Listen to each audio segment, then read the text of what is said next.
Hello everybody, my name is Pasi Franti and I'm going to talk about clustering social networks. This presentation was recently given in conference in Chengdu in China.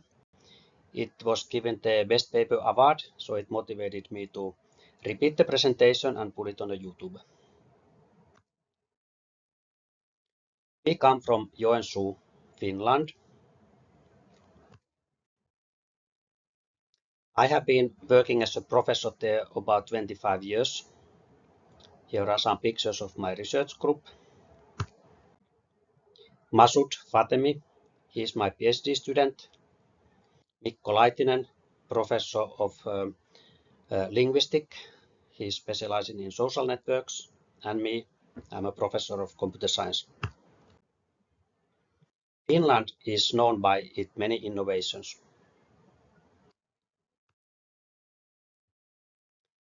But now we talk about social networks rather than innovations. You will see the connection a little bit later. So what is social network? It's a users that are connected by each other based on the interaction or other factors. Here we take one special case of the social network or sample of a bigger social network, an echo network. Echo network is a simple single user and all his friends with whom he is connected to somehow. The echo networks can be big, they can be small, they can be dense, or they can be sparse. One of the important property of these networks is the strength of the networks. How strong are the ties? Strong tie networks are characterized by frequent interactions. There are lots of interaction between the users. This creates trust and emotional support. Also a little bit blocks outside influence. Weak tie networks has a little bit different. The best characteristic that is known is that they are more open for innovations. New information are adopted easier. And this might actually also explain why Finland is more innovative countries. Maybe the weak tie networks is there, who knows, let's see. Okay, so how to measure the strength of the network? So we want to have, not by manual inspection, but some computer-based automated prediction or estimation of the strength, some number between 0 and 1. So let's say the Masoud network, the strength of his network in this picture is 0.7, but how we measure it?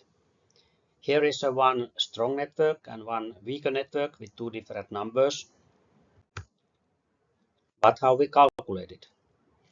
So we need some automated measure. In a recent paper, we considered 8 different measures. We compared the behavior when the size of the network varies, when the density and amount of interactions varies in the network, and the less it was influenced by this kind of changes, the more stable and reliable the measure was considered. So among these 8 measures, we selected 4 most prominent.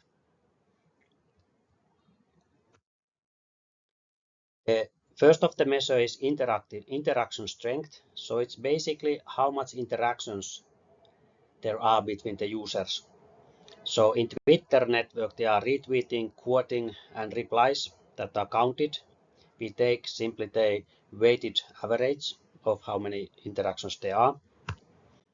Relative interaction strength compares the interactions between the alters, so those that are others than to the center of the echo network, and relative to these connections to the echo.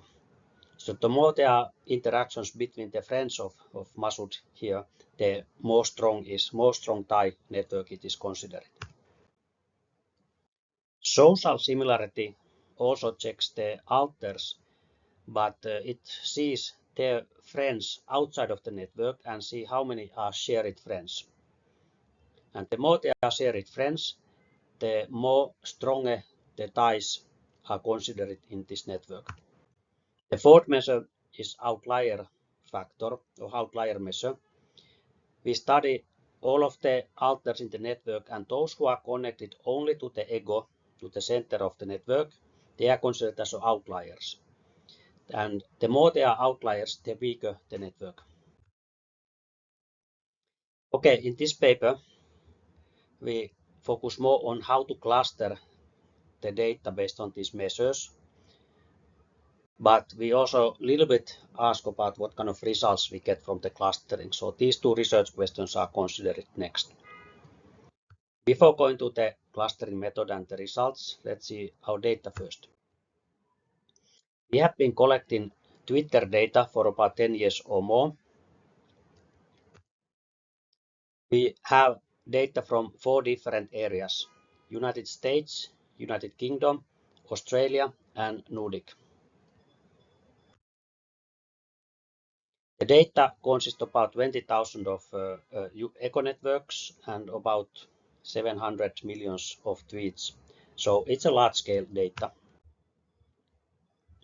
The profiles of when the accounts were created and when the data were collected is slightly different. Nordic were adopting Twitter earlier than these other countries.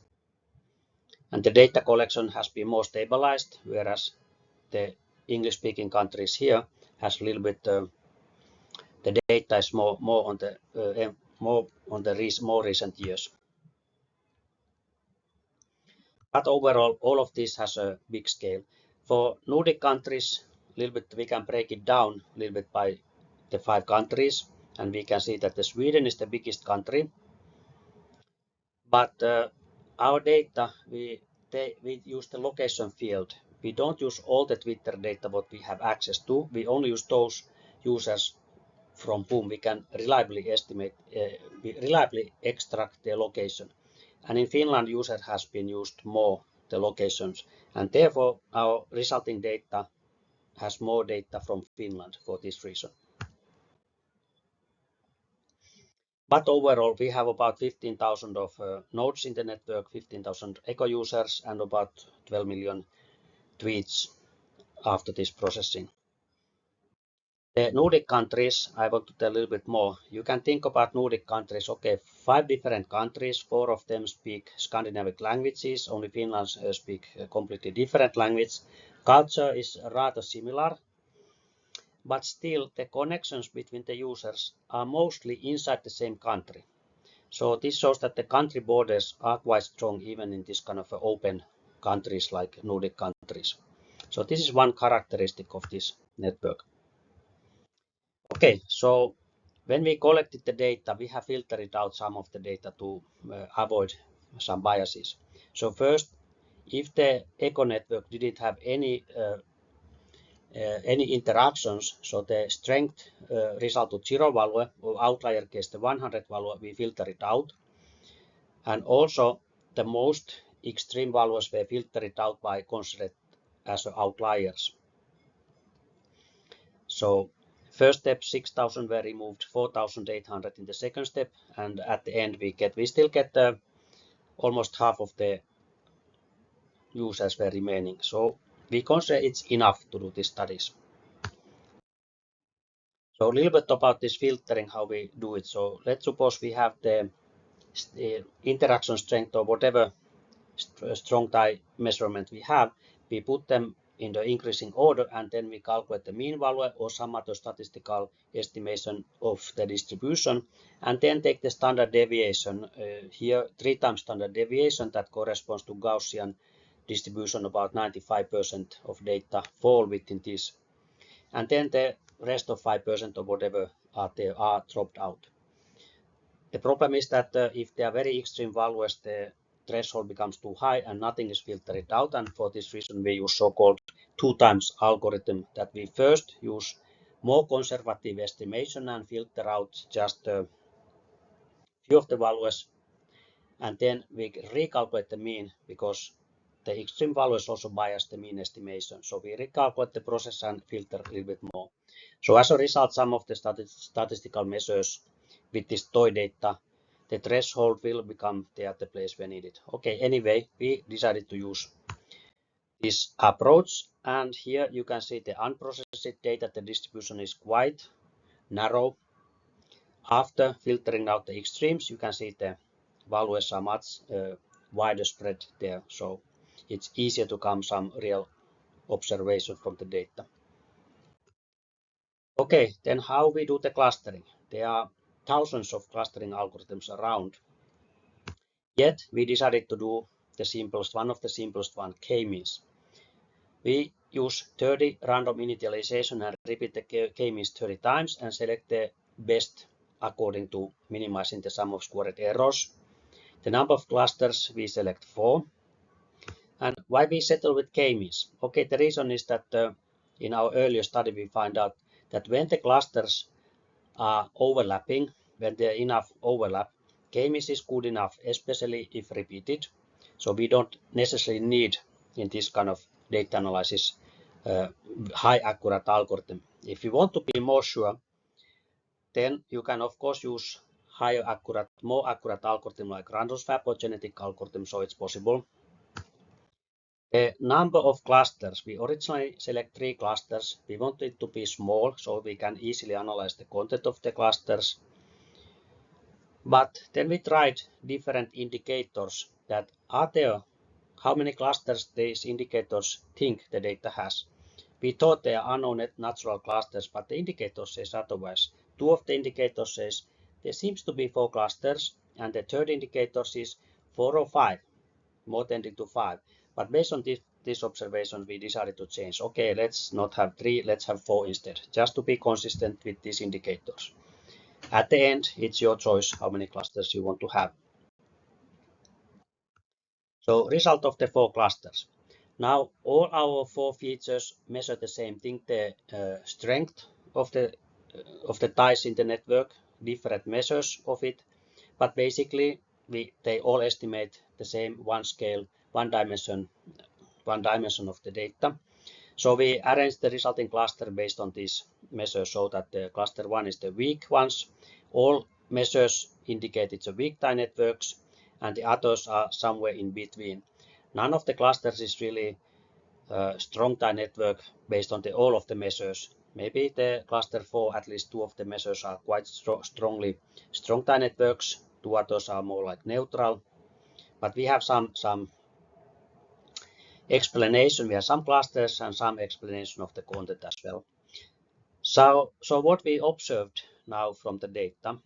So first we see that if we take the distribution of the different clusters based on this labeling from strong to weak, we can see that okay,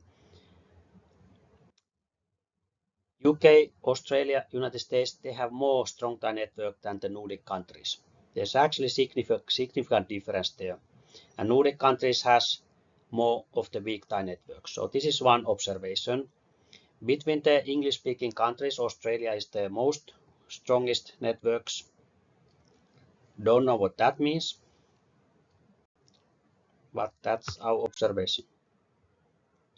Second, we also tested what about gender? Does it affect of this clustering result or these distributions? Well, one thing is that we have location in the data. Twitter users have location, not everybody, but there's enough data who has location, but there's no field for gender. So we have to conclude it by ourselves. Okay, luckily we have studied this recently and we have this paper published just a few months ago, or presented in a conference a few months ago, and there we considered that some of the users, not many, but some of them give self-declaration of their gender, like he, him, she, her, or some non-binary variants. So we have some estimations there. Also, English-speaking countries, we have the name, John Smith. Well, he's likely a male, so we have a first name database from English-speaking countries, and most names are clear distribution, either male or female. Of course, there are some names that can be both, actually quite many. And also the user profile has some hints, like if some father of 2 beautiful daughters. Well, it's quite obviously, it's almost likely this person is a man. So this kind of indirect indicators can be quite good to conclude the gender. So we don't have not so many data that we can conclude the gender at this moment, but we are working on it and we have enough to get some observations.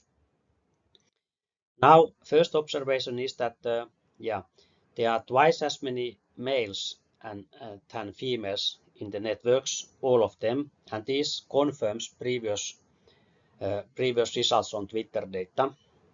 Then do they differ from country to country or cluster to cluster? And I would say it's hard to see any clear difference there. So these three countries, they are pretty similar distribution in my eye. If you want to take a closer look, please do, and tell us also if you find something more out of it.